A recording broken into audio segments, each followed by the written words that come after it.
இன்னொன்று என்னென்னா multi tasking. அதாவது வி ஆர் பார்ன் வித் நம்ம பிளட்லேயே மல்டி டாஸ்கிங் இருக்குது. பெண்கள் வந்து மல்டி டாஸ்கிங் செம்மையாக பண்ணுவாங்க பாய்ஸை விட அப்படின்னு சொல்கிறதெல்லாம் கேட்குறதுக்கு நல்லாயிருக்கும். ஆனால் அதுக்கு பின்னாடி எவ்வளோ பெரிய ஆப் இருக்குன்னு நமக்கு தெரியாது. அதாவது ஒரு விஷயத்தை பண்ணும்போது மல்டி டாஸ்கிங் பண்ணும்போது என்ன ஆகுதுன்னா நம்மளோட மென்டல் பிளாக் ஏற்படுதான். இதில் வந்து ஒரு புத்த துறவி வந்து திக் நாட் ஹான் அப்படின்றவர் தான் இதை ஃபஸ்ட்டு கொண்டு வந்திருக்காரு. அதாவது சாப்பிடும்போது சாப்பிடு, தூங்கும்போது தூங்கு, படிக்கும்போது படி, பேசும்போது பேசு. இந்த மாதிரி ஒரு விஷயத்த ஒன் டைம் அதில் ஃபோக்கஸ்டாக இல்லாமல் டிவி பார்த்துக்கிட்டே சாப்பிட்றது, இல்லை நடக்கும்போது ஃபோன் நோண்டிகிட்டு இருக்கிறது, இந்த மாதிரி விஷயம்லாம் நீ பண்ணுறனால உன்னோட மென்டல் பிளாக் ஏற்பட்டு உன்னோட அறிவுத்திறனே கம்மியாகுது அப்படின்னு சொல்லியிருக்காரு. இதில் சில ஜீவிதிகள் இருக்கும்.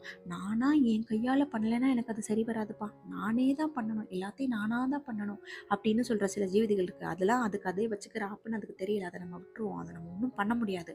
பட் என்னன்னா இப்போ இருக்க இந்த ஃபாஸ்ட் மூவிங் வேர்ல்டில் இதெல்லாம் நடக்கிறதாங்க.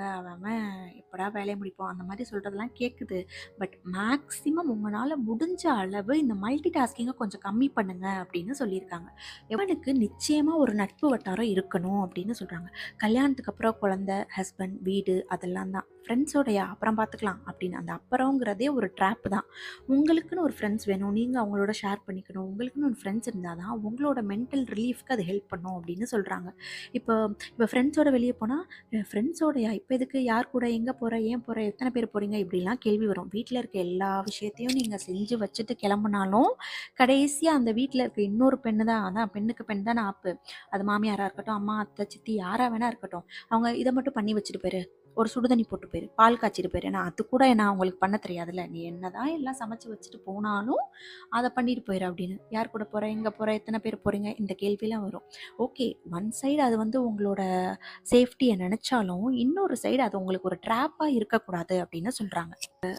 இந்த ஆண்டில் கூட பெண்ணுக்கு பெரியார் தேவைப்படுறாருங்க அப்படின்னு சொல்கிறாங்க. அதாவது 80 ஆண்டுகளுக்கு முன்னாடியே பெண் சொத்துரிமை அதை பற்றிலாம் அவர் பேசிட்டு போயிட்டாரு. ஆனால் இன்னமும் அது வந்து தேவைப்படுது. அதாவது அவர் சொல்லி 80 ஆண்டுகள் ஆனாலும் இன்னும் இந்தியாவில் 12.8% அந்த சதவீதத்தில் தான் பெண்கள் பேரில் சொத்து இருக்குது அப்படின்னு சொல்கிறாங்க. இந்த பெண்ணோட கற்பை வச்சு, பெண்ணோட ஒழுக்கத்தை வச்சே என்னமோ எல்லாத்தையும் கணக்கிடுற ஆண்கள் டெய்லி இன்னமும் பெண்கள் பாலியல் பலாத்காரம், சிறு குழந்தையிலிருந்து பெண்களை டெய்லி வன்புறுத்துறது, இதெல்லாம் அந்த ஆண் ஆதிக்கத்துக்கு ஏன் கண்ணுக்கு தெரிய மாட்டேங்குது அப்படின்னு ஒரு கேள்வி எழுப்புறாங்க. என்னதான் பெண்ணு பெண்ணு பெண்ணு பெண்ணுன்னு நார்மலைஸே ஆயிடுச்சு. பொண்ணு தான் எதை எடுத்தாலும் சும்மா போறியா, இந்த அந்த பொண்ணை பார்த்து 4 வார்த்தை சொல்லிட்டு போ, அது அப்படியே பரவிடும், அந்த மாதிரி ஆக்குனாலும் ஏன் ஒரு பையன் மேலே கேள்வியே எழ மாட்டேங்குது அப்படின்னு சொல்லியிருக்காங்க. அதுக்கப்புறம் ட்ராவல் பண்ணுங்க அப்படின்னு சொல்லியிருக்காங்க. அதாவது ட்ராவல் பண்ணும்போதும் வீட்டில் இருக்க எல்லாரையும் கூட்டிகிட்டு போய், குழந்தைங்களை தூக்கிட்டு போய் அங்கேயே அவங்களுக்கு சமைச்சு இது பண்ணி எல்லாம் பண்ணிட்டு இருக்கிறதுக்கு நீ ட்ராவலே போவேனா, வீட்டிலே இருந்துரு. ட்ராவல் போனால் ஒன்று தனியாக போ, இல்லைனா ஃப்ரெண்ட்ஸ் கூட போ அப்படின்னு சொல்கிறாங்க. நீ எவ்வளோக்கு எவ்வளோ ட்ராவல் போறியோ புது புது மனுஷங்களை பார்க்கலாம், உன் மைண்டு ஃப்ரெஷ் ஆகும், உனக்கு ஒரு ஐடியா கிடைக்கும், உன் மேலேயே ஒரு நம்பிக்கை வரும் அப்படின்னு சொல்கிறாங்க. எனக்கெல்லாம் தனியாக சோலோவாக நான் மட்டும் என்னோட ட்ராவல் போகணும் அப்படின்னு தான் ஆசை.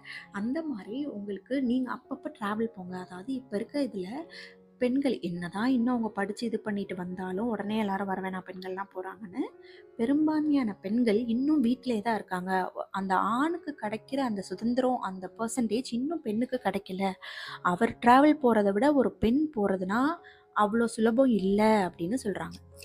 பெண் அப்படிங்கிற ஒரே காரணத்துக்காக அவள் சொல்கிறதே கேட்கக்கூடாது அப்படின்னு இல்லை, அவளை பேச விடுங்க, அவள் சொல்கிறத கேளுங்க.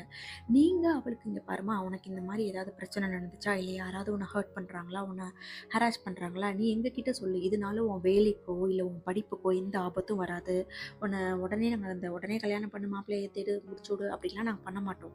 எங்ககிட்ட ஒரு ஃப்ரெண்டாக நீ ஷேர் பண்ணு, ஒன்று நாங்கள் நம்புகிறோம் அப்படின்னு பெண் குழந்தைக்கு தைரியம் கொடுக்க சொல்கிறாங்க. இன்னொன்றுங்க, மதர்ஸ் கில்ட். நீ ஒரு நல்ல அம்மா அப்படின்னு பேர் வாங்குறதுக்கு ஐயோ குழந்தையும் புருஷனையும் விட்டுட்டு பாரு ஃப்ரெண்ட்ஸ் கூட ஊர் சுற்றிட்டு இருக்கா. குழந்தைக்கு சாப்பாடு விட்டுமா முதல்ல, அப்புறம் நீ சாப்பிடுமா.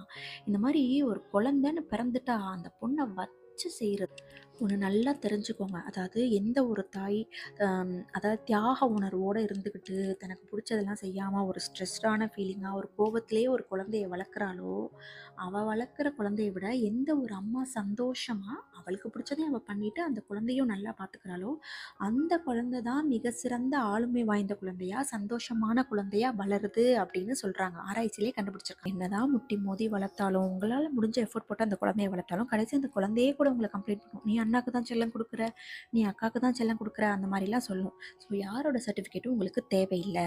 உங்களோட லைஃப்பை நீங்கள் பீஸ்ஃபுல்லாக வாழ்கிறதுக்காக தான் இங்கே வந்திருக்கீங்க. குறை சொல்கிற வாய் சொல்லிக்கிட்டே தான் இருக்கும். அதெல்லாம் கண்டுக்கிட்டால் நம்மளால் ஒன்றும் பண்ண முடியாது. This is both for working women and home maker, 2 பேருக்குமே தான். அதனால் இந்த கில்ட்டி ஃபீலிங்கெல்லாம் விட்டுட்டு நீங்கள் உங்கள் குழந்தைய நல்லா தான் வளர்க்குறீங்க. உங்களோட ஒரு டெக்னிக் ஒரு மாதிரி இருக்கலாம், மற்றவங்களோட டெக்னிக் ஒரு மாதிரி இருக்கலாம்.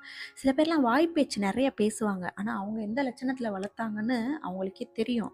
இருந்தாலும் நம்மள்கிட்ட சொல்லணும்ல, வாய் வச்சுட்டு எப்படிங்க சும்மா இருக்கிறது, பொண்ணுன்னா 4 குறை சொல்லி தான் நான் ஆகணும் அப்படின்னு சொல்லிட்டு தான் இருப்பாங்க அப்படின்னு சொல்கிறாங்க. இதில் இன்னும் நிறையா வாகனம் பழகு பெண்ணு, அதுக்கப்புறம் நைட்டியை நேசிப்போம், அதுக்கப்புறம் என்னென்னா the most hated woman in America, இந்த மாதிரி நிறையா இருக்குது. ஸோ இந்த புக் வந்து படிக்கும்போது எல்லா பொண்ணுக்கும் பிடிக்கும். பட் இது மோஸ்ட்டாக பெண்களை விட ஒரு ஆண்கள் வாங்கி படிக்க வேண்டிய புக். ஓகே, நெக்ஸ்ட் ஒரு புக்கில் நம்ம பார்க்கலாம். பாய்.